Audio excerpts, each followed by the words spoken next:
Hey everybody, it's Eddie J on Crypto for Grow My Bag TV, and here's today's news. Um, Yesterday, the Bitcoin Whitepaper turned 15. Gary Gensler thought it would be funny to crack a joke as he was saying, happy anniversary. Yeah, that wasn't a good idea. He should have just shut up. He shouldn't have said anything. He got all kinds of replies and comments, all telling him why he's the most disliked person right now. Well, in this space. Yeah, not a good idea. Gary, shh, just do that do that. Big news is it looks like the Invesco Galaxy Bitcoin ETF has been listed on DTCC. Yeah, on their website. That's big. That's the second time that we've seen it, right? Because the first time was BlackRock's iShares, and now we have this one. And tomorrow we're expecting some kind of news coming from that closed door commissioner meeting tomorrow about grayscale. So there's a lot going on. Yeah, I've taken some dry powder and I've put it in. I'm expecting a lot. I'm expecting a lot. And I'm also expecting, and here, people are paying attention to just what's going on with regard to Bitcoin spot ETFs. That's big news. No doubt about it. But you know what I'm really paying attention to? The news that will come afterward. That is what I'm waiting for, right? I think you're going to see a lot more going on. I think it's going to make people feel more comfortable to be involved. I think that's when you're going to start to see DeFi pick up, and not DeFi pick up from, just a regular person perspective, but from an institutional perspective. So these are the things that I'm really expecting to start to blossom as time moves forward following a spot ETF approval. Now, mind you, today is Wednesday. We're also expecting news from the not SEC, the FOMC about interest rates. Again, I'm not expecting any movement. I'm really not. I would actually be a little bit surprised. I think the market would be surprised if there was actually movement in that space. A little bit of good news. I don't know if I reached out to a whole bunch of people, let them know I was actually on iHeartRadio yesterday, and that was actually kind of cool. A station called the Urban Heat. And they had me on there for a little bit talking about crypto, and it was a lot of fun. So Mel EB, Steve Gooseby, thanks a bunch over there at 89.1. Thanks a bunch for having me on your show. It was awesome. It was awesome. Anyway, back to the news. So the SEC not handling Staff Accounting Bulletin 121 properly. Apparently, the General Accounting Office says that it should have been brought to Congress along with an official ruling. And Gary Gensler is like, why? It doesn't change the essence of the bulletin of that advisory. And the advisory says that banks and publicly traded companies have to actually handle custodial digital assets as liabilities on their balance sheets, along with any other assets, right? And I'm just like, wow, that could affect the profitability. Not that they wouldn't turn a profit, but still it would affect the profitability of them being in a custodial business, I think. So I think it has everybody, recalculating, rejigging things. So that's going to be interesting to see how that actually plays out going forward, and how that gets enforced, and, how that affects the business model in general. So I'm interested about that. But don't forget, we also, Thursday, we also get jobless claims. So today is a big day as we get, interest rates from the FOMC. Tomorrow we should be hearing about, at some point, we should be hearing about either grayscale or some kind of decision around it from the SEC. It's a closed door meeting, paying attention to that. And then Thursday, we also get initial jobless claims.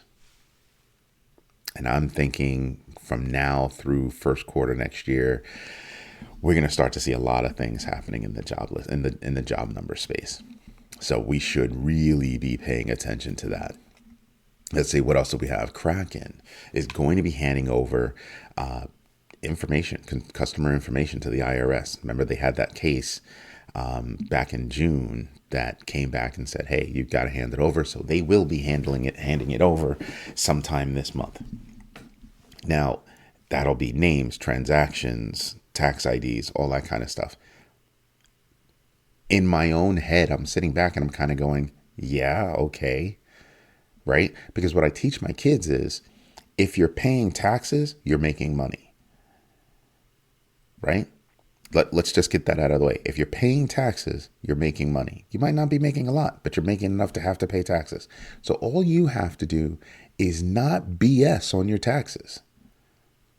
There are enough rules on the books that will bring down your tax burden. Stay legal. Stay legal. The more money you make, the more openings there are for you to save and bring down your tax burden. But stay legal. Pay your taxes. Right? I maintain a spreadsheet, actually a workbook in Excel, where I punch in all of the purchases that I've made. And then by the end of the year, I know if I've got a profit or if I've got a loss against each transaction. I mean, yeah, I have a dashboard that tells me a whole bunch of other information, but I can see each transaction and then I can hand that over to my accountant and be done with it. I hand my accountant all this stuff, but I make my accountant's life easy by tracking all of my expenses, and not just crypto, against everything. I track all my expenses, hand it over to my accountant in a spreadsheet so she has an easier time doing my taxes. Also brings down my bill because it makes doing my taxes easy. Circle has announced that they're going to stop consumer accounts. Yeah, that's right. Wiring, mining, all done. Somebody posted up a letter that they received. I believe his handle on X is Evans6. Excuse me. And they posted the letter and the company came out and said, yeah, that's what we're doing. So it's going to be interesting. Now you have to remember those are legacy accounts. So we'll see how that works out.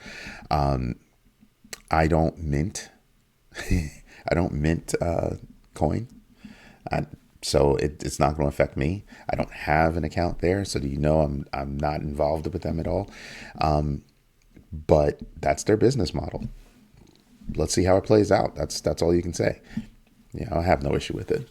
I don't know that people with consumer accounts are going to have an issue with it. Excuse me. As well as they kind of knew it was coming, and they have a little bit of a warning, and they can clean up and figure out what they want to do. Something else that I noticed out there is that. What is it? AI related coins. Let's hear me out.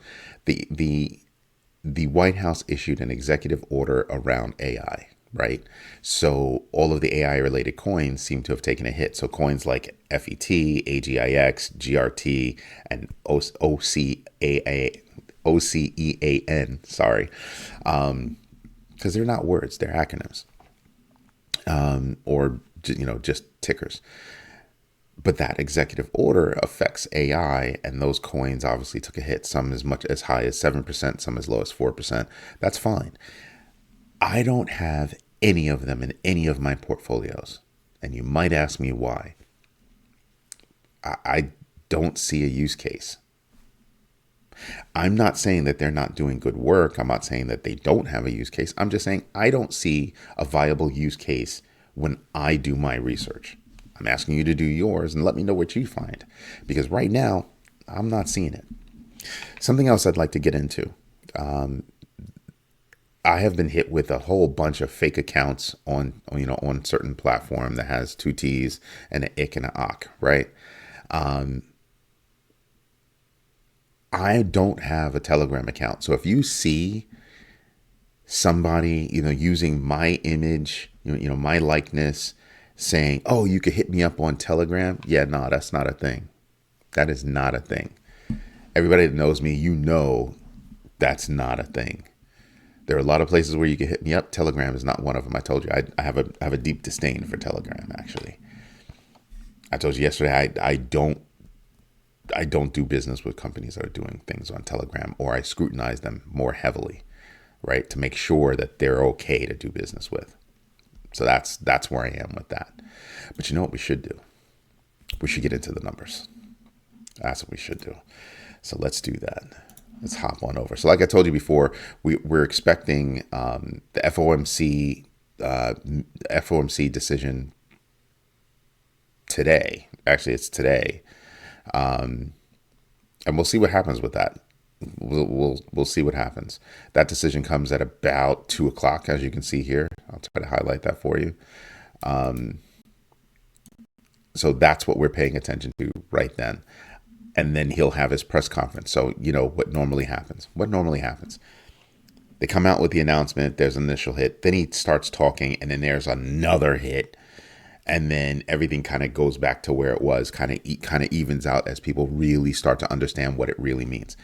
I think that there's not going to be a hike. I think that he's going to talk dovishly, then hawkishly, then dovishly, then hawkishly, and just leave everybody kind of going like this. We're going to move laterally for a little bit until tomorrow. But if the news today is decent, we could see a little bit of an uptick as everything starts to even out and people start to really understand.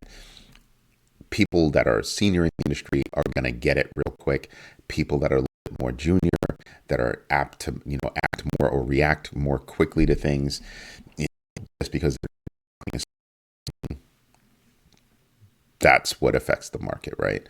So I'm sitting back and I'm going, I'm not expecting that. Am I going to play the high and the low on the day? Probably not. It's too much work. And I normally don't muck around with my stocks. I'm buying stocks, I'm buying bonds or options, whatever it is, and I'm doing it for a reason, and I'm doing it not to have to day trade, because I'm lazy like that. I'm not trying to do the day trading thing unless I absolutely have a really strong gut feeling or found some research. I'm just not trying to do the day trading thing. Did it years ago, had fun, it was great, made a couple of bucks, lost a couple of bucks. I'm over it. The Fear and Greed Index is set at 66. It was 66 yesterday. It's 66 today. I think tomorrow is going to be the big day. DeFi Llama, we're only at $54 billion in total value locked. I say only because only. I mean, you can see from the chart, we've seen higher, better days. But I do think it's coming back. And I think that's going to start to come back the moment we see a Bitcoin spot ETF, get approved. You're going to start to see just money start to flood in, and it might start off as like a little trickle, then it'll build and build and build and build and build. That's what I'm expecting, and it'll build over time. But that's really what I'm expecting. If you look at my chart, you can see that's right. We have a new band, and it's my purple band, operating just above my green band. I have the purple band set twice. It's between 35, 232, and 40,000. Now, if you look at us moving laterally right now with us currently at 34,460. Yeah, we're going to move laterally until some of these macro events like the news that hits actually hits, right? And then we'll see what happens from there. But that news about Invesco and Galaxy Digital, their spot Bitcoin ETF, that's going to hit today. That is absolutely going to hit today. That it's out there on the website, on the DTCC website. That's going to hit. Couple that with the BlackRock listing, people are going to be like, "Whoa, that's some news." That also tells me that things are going to hit simultaneously. On the big board, you can see there are a lot of coins that are going to the red. Doge is down. It had been up to 7 cents. Now it's down to 6.6 or 6.68 cents. Maker is down big. It was up big. Now it's down big. Solana is up big. Yeah, I put in some dry powder yesterday on Solana, and I'm quite pleased about it. Other coins are up. XLM Stellar is up. So you're seeing some nice. Nice movement toward the upside. Even XRP is maintaining above 60 cents. We've got to see if it can stay there and continue up. It hit, I think, 61 cents yesterday, came back down to 59, and now it's at 60. So I basically put that at hovering at 60. You're going to see a lot of coins move when Bitcoin moves. Even coins that don't normally move with Bitcoin, you're going to see them move anyway. What else do we have? We've got CoinMarketCap looking at, what the percentages are right now. Things are still just straight up moving laterally. Oh, let's see. Yep, that's where we are right now. Avalanche not holding anything right at the moment. Still up 1.25%. Again, you're talking about in an hour. These are the percentages. Just look across 1 hour, 24 hours, 7 days, 30 days, 90 days, year to date. That's what I have up all the time on all my charting applications. That's what I have up. Anyway, this is Eddie J on crypto for Grow My Bag TV. If you like what I'm doing, drop me a note. I'd love to hear from you guys. Something else that I really like is if you think that I'm doing something wrong, tell me. If you think I got news wrong, tell me. I will definitely go back and do my research. I'll definitely dig in on that and find out about it. If there's something that I can do to improve what I'm doing for you guys, let me know. Glad to, research things and see if I can make things better. Anyway, have a good one. Bye-bye.